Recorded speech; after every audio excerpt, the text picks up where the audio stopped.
Magandang araw sa inyong lahat. Ngayon, babalik tayo sa nakaraan para balikan ang isang klasikong pelikula ng Kung Fu, ang Fist of Fury, tampok si Bruce Lee. Hindi ito basta-basta pelikula lang, ito ay isang alamat ng karangalan at paghihiganti, isang pelikula na mananatili sa kasaysayan ng pelikula.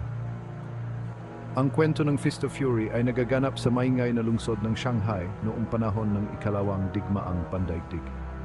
Gaganap si Bruce Lee bilang si Chen Zhen, ang masigasig na estudyante ni Master Huo Yuanjia, isang respetadong guro ng Kung Fu.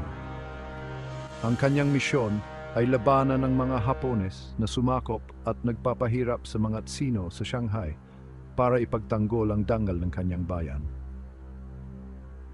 Tinatalakay ng pelikula ang mahahalagang issue tulad ng rasismo at ang paghahangad ng katarungan. Matapang at maprinsipyong lumalaban si Chen Zhen at nagbibigay inspirasyon ng katatagan sa mga manonood. Kahanga-hanga ang pagganap ni Bruce Lee na nagpapakita ng lakas at determinasyon ni Chen Zhen at sumasalamin sa diwa ng mga Tsino na hindi sumusuko sa hamon ng buhay. Ang Fist of Fury ay isang obra maestra ni Bruce Lee. Hindi lang ito basta pelikula, ito ay isang mahalagang pamana na patuloy na nagbibigay inspirasyon at humuhubog sa mga tao hanggang ngayon.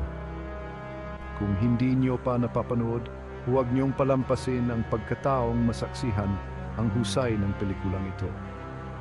Huwag kalimutang mag-like at mag-subscribe sa aming channel para sa iba pang pagsusuri ng mga pelikula. Hanggang sa muli, at magsaya sa pagtuklas sa mundo ng pelikula.